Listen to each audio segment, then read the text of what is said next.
સમજો કે તમારું ઘર પૂરમાં ડૂબી ગયું હોય, બાળકો પણ ભૂખ્યા હોય અને કોઈ દેશ મદદના નામે તમને એક્સપાયર થયેલો ખોરાક મોકલી દેતો. જી હા, આ શરમજનક હરકત કોઈ બીજાએ નહીં પરંતુ પાકિસ્તાને જ કરી છે. પહેલા તુર્કીને દગો આપ્યો અને હવે શ્રીલંકાનું પણ અપમાન કરી દીધું. અને સૌથી મોટી વાત એ કે પોતે જ મોકલેલી વસ્તુઓની તસવીરોથી પકડાઈ પણ ગયું. શ્રીલંકા આજે વાવાઝોડા અને પૂરનો માર સહન કરી રહ્યું છે. હજારો ઘર ડૂબી ગયા, સેંકડો લોકોના જીવ ગયા. આવા સંકટના સમયમાં દુનિયાભરમાંથી રાહત સામગ્રી મોકલાઈ રહી છે. પણ પાકિસ્તાને શું કર્યું? માનવીય મદદના નામે એક્સપાયર થયેલો ખોરાક મોકલી દીધો.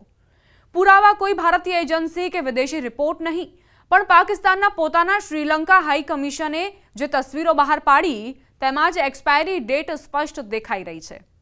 દૂધની એક્સપાયરી ડેટ ઓક્ટોબર 2024 અને બિસ્કિટ્સ તો પહેલેથી જ ખાવા યોગ્ય નહોતા. તો વળી પાણીના પેકેટ પણ શ્રીલંકાની જરૂરિયાત સાથે બિલકુલ મેળ નહોતા ખાતા. અને આ બધું કયા નામે મોકલ્યું? માનવીય સહાયતાના નામે. જેવી તસવીરો એક્સ પર વાયરલ થઈ કે સમગ્ર દક્ષિણ એશિયાના લોકો પાકિસ્તાનની ઠેકડી ઉડાડવા લાગ્યા. કમેન્ટ્સમાં લોકો લખી રહ્યા છે, આ તે જ લોકો છે જેમણે 2023માં તુર્કીને જૂનો માલ મોકલ્યો હતો.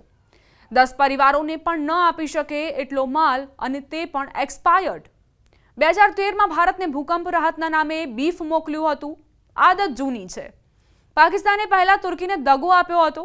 કરાચી પૂર વખતે તુર્કીએ જે મદદ મોકલી હતી એ જ જૂનો માલ પાછો મોકલી દીધો.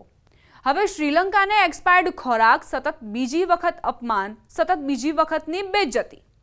રિપોર્ટ્સ અનુસાર શ્રીલંકાના અધિકારીઓએ પાકિસ્તાન સામે ઉગ્ર નારાજગી દર્શાવી છે. આ કેવી મજાક છે? આપદામાં અમે તમારી મદદની આશા રાખીએ છીએ, એક્સપાયર્ડ કચરાની નહીં. આ માનવતા પર હુમલો છે. તો આ મામલે શ્રીલંકાની ડિઝાસ્ટર મેનેજમેન્ટ અને વિદેશ મંત્રાલય બંનેએ સખત વાંધો ઉઠાવ્યો. કૂટનીતિક ભાષામાં એટલે અમે આ અપમાન સહન નહીં કરીએ. જોકે બેશરમ પાકિસ્તાન અહીં જ ન અટક્યું. લાજવાના બદલે ગાજ્યું અને પોતાનું જુઠ્ઠાણું છુપાવવા ભારત પર એક આરોપ ઝીંકી દીધો. પાકિસ્તાની મીડિયાએ દાવો કર્યો કે મદદ લઈને શ્રીલંકા જઈ રહેલા એરક્રાફ્ટ માટે ભારતે પોતાના એર સ્પેસની મંજૂરી ન આપી. જોકે ભારતે પાકિસ્તાનના આ જુઠ્ઠાણાનો ગણતરીની મિનિટોમાં જ પર્દાફાશ કરી નાખ્યો. ભારતીય અધિકારીઓએ જણાવ્યું કે પાકિસ્તાને બપોરે 1 વાગે પરવાનગી માંગી. ભારતે માનવીય આધારે તુરંત મંજૂરી આપી. માત્ર 4 કલાકમાં ક્લિયરન્સ આપી દીધું અને સાંજે 35 કલાક સુધીમાં જાણ કરી દીધી. પાકિસ્તાન ભલે જુઠ્ઠાણું ફેલાવી રહ્યું હોય, પણ ભારત તો તથ્યો સાથે જવાબ આપી રહ્યું હતું. આમ પણ આવી ફજેતીથી પાકિસ્તાનને કોઈ ફરક પડે એમ છે જ નહીં, કારણ કે પહેલેથી જ પાકિસ્તાનની છબી ખરડાયેલી છે. પાકિસ્તાન હાલ ચીનનો કરજદાર છે.